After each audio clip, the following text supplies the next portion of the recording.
صرف محافل کے اندر آنا، سن لینا اور باہر جانے کے بعد بھول جانا یہ مقصد نہیں، بلکہ مقصد یہ ہے کہ بات کو فالو کیا جائے، اس کو اپنے دل کے اندر جگہ دی جائے اور پھر جا کر اپنے بچوں کو باتیں سنائی جائیں۔ صحابہ کرام حضور کی بارگاہ میں بیٹھتے تھے تو گھر جا کے پھر حضور کی باتیں اپنے بچوں کو سناتے تھے۔ آج حضور علیہ السلام نے یہ فرمایا، آج یہ فرمایا، آج یہ فرمایا، اس سے پھر گھروں کے اندر بھی ماحول بنتا ہے۔ تو اس لیے یہ چھوٹی چھوٹی جو معاشرے کے اندر برائیاں ہیں نا، یہ برائیاں ختم ہو سکتی ہیں کہ ہماری زیادہ تر نیو جنریشن بیٹھی ہوئی ہے یہاں پر، اور نوجوان سوشل میڈیا کے بغیر، کھانے کے بغیر تو آج کل رہ سکتا ہے، پانی پینے کے بغیر بھی رہ سکتا ہے، مگر نیٹ پیکج ختم ہو جائے تو قرض اٹھا کر بھی یہ پیکج کروا دیتا ہے۔ تو اس لیے نوجوان کو بہت زیادہ ضرورت ہے کہ نوجوان جو ہے ان سیرت کی باتوں کو سن کر عملی طور پر میدان میں آئے، عملی طور پر میدان میں آنے کی ضرورت ہے۔ اور اس معاشرے کی تقدیر بدلنی ہے تو نوجوانوں سے بدلنی ہے۔ بوڑھے تو آ ہی رہے ہیں، مسجدوں کے اندر، مساجد میں 40-50 سے اوپر والے نمازی ہیں، نوجوان کم ہیں۔ تو اس کے لیے ہمت کرنی، اور یہ چھوٹے چھوٹے سے جبے کبے پہننے والے سوشل میڈیا کے مولویوں کو سننا چھوڑ دیں۔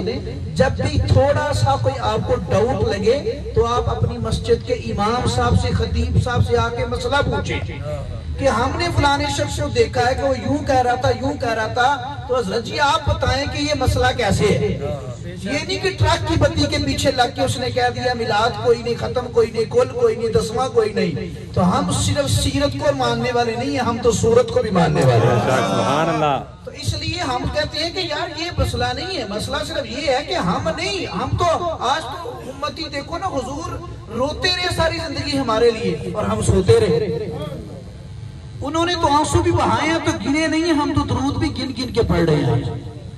اس بات پر رولا پڑا ہوا ہے، یہ ایک مولوی کہہ رہا ہے گوٹھے چومو تو دوجہ کہتا ہے نہیں، گوٹھے چومنا بھی شرک ہو۔ اس طرح کی جھنجھٹوں سے امت کو نکالو، بات جو صحیح ہے وہ بیان کرو۔ اس کے ہم نے کہا تم نے نہیں چومنا، نہ چومو، تمہارے مقدر میں جنازے کے بعد دعا نہیں لکھی تو نہ کرو، اور جدے مقدر چ لکھی اللہ نے ہوتی ہاتھ چکا ہی لینے۔ جس کے مقدر میں لکھا ہے اس کو جو ہے نا حضور کی محفل میں بلا ہی لینا۔ تو ہم کہتے ہیں ہم کوئی رولا ڈالنے والے، اختلاف والے نہیں ہیں، لیکن ہم بات چچ کی کرتے ہیں۔ ہم کہتے ہیں ہم کسی کو چھیڑتے نہیں ہیں، لیکن جب ہمیں کوئی چھیڑے تو ہم چھوڑتے بھی نہیں ہیں۔ اس لیے ہم کوئی جو ہے نا، یہ ہمارے علماء کوئی دائیں بائیں کی باتیں نہیں سنا رہے، یہ قرآن و حدیث سے باتیں کرتے ہیں۔ اس لیے بات لڑنے جھگڑنے کی نہیں ہے۔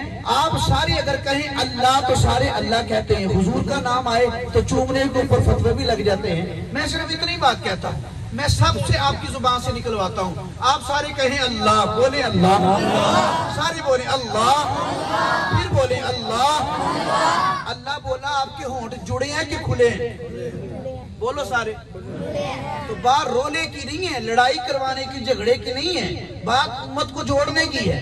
آپ نے کہا اللہ تو ہونٹ دونوں کھل گئے، ٹھیک ہے نا، اور آپ کے 70 سے 90 گناہ بھی معاف ہو گئے اللہ کہنے سے، اللہ کہنے سے گناہ بھی معاف ہو گئے۔ اب آپ نے کہنا ہے حضور کا نام لینا ہے، بولیے محمد صلی اللہ علیہ وسلم۔ اب ہونٹوں پر غور کرنا ہے، پہلے آپ کے ہونٹ کھل گئے تھے، کیا کہا تھا پہلے آپ نے؟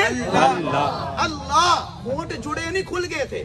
دوسری بار کیا بولا آپ نے؟ محمد صلی اللہ علیہ وسلم۔ پھر بولو محمد، پھر بولو صلی اللہ علیہ وسلم۔ اچھا، جب نبی پاک دا نام لیا تے کنی واری جڑے نے آپس وچ؟ اللہ دا نام لیا تے انہاں دوواں نے چومیا کوئی نہیں، تے نبی پاک دا لیا تے کنی واری چوماندا پیا ہے؟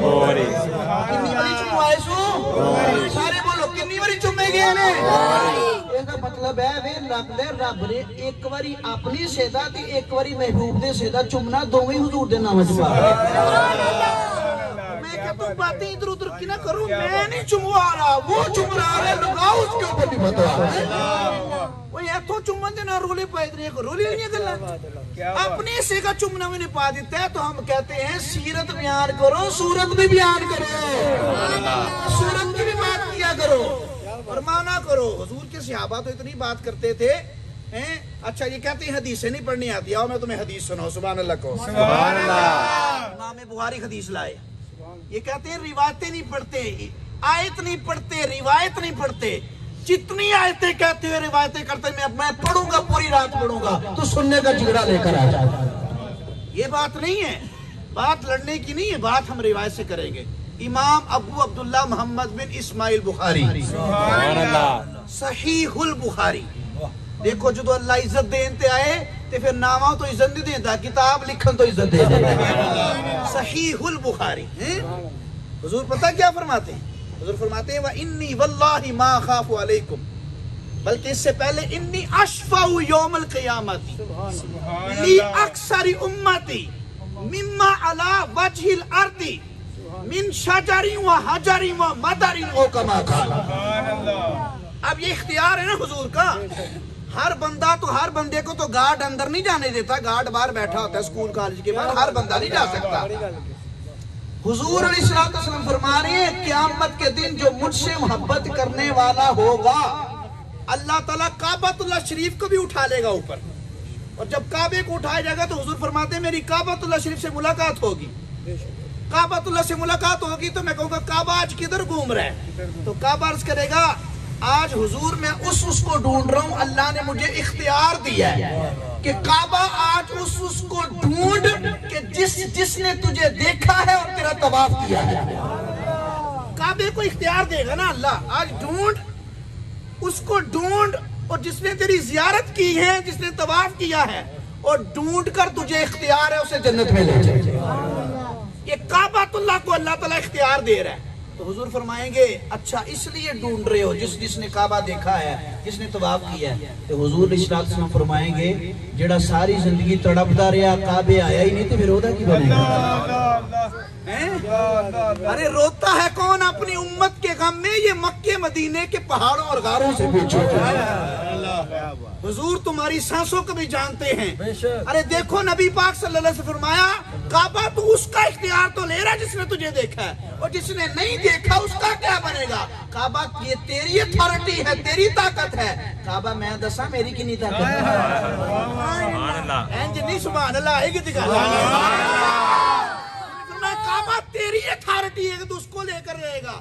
جس نے تُنے دیکھا ہے، تیرا طواف کیا ہے، حجر اسود کو چوما ہے، ارے جس نے یہاں طواف کیا ہے تو اس کو لے کر جائے گا۔ تو فرمایا آپ میری سن، انی اشفع یوم القیامہ۔ فرمایا آپ میری سن، لی امتی لی اکثر مما علی وجہ الارض من شجر و حجر و مدر او کما قال۔ فرمایا کعبہ تیری اتھارٹی تو اس کو لے کر جائے گا، میں زمین پر اترے درختوں کے پتے نہیں ہیں، درختوں کے پتے اتنے نہیں ہیں، اختیارات مصطفیٰ بتا رہا ہوں، ارے ریت کے اتنے ذرے نہیں ہیں، ارے پانی کے اتنے قطرے نہیں ہیں، ارے جتنے مصطفیٰ جتنے گناہگار امتیوں کی شفاعت کروا کے انہیں جنت میں لے جائے گا۔ اسے کہتے ہیں اختیار۔ حضور کو اللہ نے اختیار دیا ہے، ایسے نہیں کہہ دیا بلال کعبے تے چڑھ گیا تو جنتی، ابو خریرہ میرے کول بیٹھے رہے تو جنتی، صدیق اکبر مان لے آئے تو جنتی، عثمان غنی کو 17 مرتبہ میرے مصطفیٰ نے کہا میرا عثمان جنتی، مولا علی جنتی، حسن کریم جنتی، بلکہ فرمایا جس نے میرے حسن و حسین کا ادب کیا وہ بھی جنتی۔ اختیار والا اختیار دے سکتا ہے۔ اور آخری بات، کیونکہ خطاب ہو چکا ہے، منی حضرت نے کہا، میں نے کہا میں صرف دعا ہی کروں گا۔ اب سنیں، بعض لوگ گستاخ بھی ہوتے ہیں، بے ادب بھی ہوتے ہیں، جنہوں نے حضور سے معافی مانگ لی حضور نے معافی فرما دی۔ عبد الرافع ایک یہودی تھا اور ایک کعب بن زہیر تھا، نبی پاک صلی اللہ علیہ وسلم سے اوپر سے کلمہ پڑھتے اندر سے منافقت کرتے، فرمان آ گیا سونیا چن چن کے گستاخانوں مار دے، چن چن کے مار دے، اگر سچی توبہ کر لیں تو ہم جانتے ہیں کہ ان کے دلوں میں کیا ہے۔ اب کیا ہوا؟ کعب بن زہیر نو پتا چلیا کہ ہوتے بس کھلڑی لے جانی ہے حضور دے صحابہ تے انہیں جڑے حضور دے لواب نو بھی تھلے نہیں نکل دیتے، یہ کٹنگ کروائیں تو بال ٹوپیوں میں سی لیتے ہیں، ارے یہ تو نہیں چھوڑیں گے۔ کعب بن زہیر نے کہا چلو یار پھر کلمہ پڑھ ہی لینے۔ کعب بن زہیر کہتے ہیں کہ نبی پاک صلی اللہ علیہ وسلم نے منو کیڑا ویکھیا دس، کون سا دیکھا ہوا؟ تو کہتے ہیں کہ میں رات کے پچھلے پار گیا، نبی پاک حرم شریف میں بیٹھے ہیں، میں کیا جا کے کہاں گا اے اللہ دی نبی صلی اللہ علیہ وسلم او قاب بن زہیر جڑا تہاڈی شان چ گستاخی کردا ہے، بے ادبی والے کلمات کہندا ہے، حضور اگر کوئی پیکیج ہے وے اگر وہ شخص تہاڈے کول آ کے معافی مانگ لے تے سرکار او دے تے کرم ہو جائے گا؟ سبحان اللہ۔ اس نے کہا سرکار نے مجھے کون سا دیکھا ہوا، اگر وہ مجھ سے آ کے آپ سے آپ کے معافی مانگ لے قاب تو آپ سے معافی مل سکتی ہے، اسے کوئی کرم ہو سکتا ہے؟ سرکار علیہ السلام فرمان گے اور قاب چلا بنیا دیا ان آتے گیا جاتے تو بگڑتا ہے، وہ تو تیرے عیبوں کو چھپائے ہوئے، تو کون سی باتیں کرتا ہے؟ اس لیے جب ماننا ہے تو پھر پورا مانو، آمنو دخلو فی السلم کافہ، آدھے تتر آدھے بٹیر نہ بنو، بات کرنی ہے تو پوری کرو، ماننا ہے تو حضور کو تن من دن سے مانو، جب تن من دن سے مانو گے تو پھر دیکھیے گا یہاں بھی کرم ہوگا، قبر میں بھی کرم ہوگا، جنت میں میرے مصطفیٰ کے شفاعت کے ہاتھ کھلے۔ اس لیے ماننا ہے کیونکہ انہیں جانا انہیں مانا، نہ رکھا غیر سے کام، للہ الحمد میں دنیا سے سلمان گیا۔ اس کی کوشش کریں، اپنی نمازوں کی پابندی کی کوشش کریں، مسجدوں کو آباد کریں، اپنی زبان سے سچائی بولیں اور کوشش کریں، رسپیکٹ آف پیرنٹس کریں۔ محافل کا مطلب یہ نہیں ہے کہ صرف کانوں کا چسکا لے کے چلے جانا، محافل کا مقصد یہ بھی ہے کہ سویرے علامہ قاری ساکر صاحب کہیں کہ انشاءاللہ محفل ہوئیے تے ماشاءاللہ چاسا گئی ہے، آج فجر چھ اینی کی زیادہ مسجد پڑھی تھی کہنے لگتا بھی کہ جمعہ کی نماز پڑھتے چاستے پھیرے تو کوشش کریں گے نماز کے بھی انشاءاللہ۔ اللہ مجھے توفیق نصیب فرمائے۔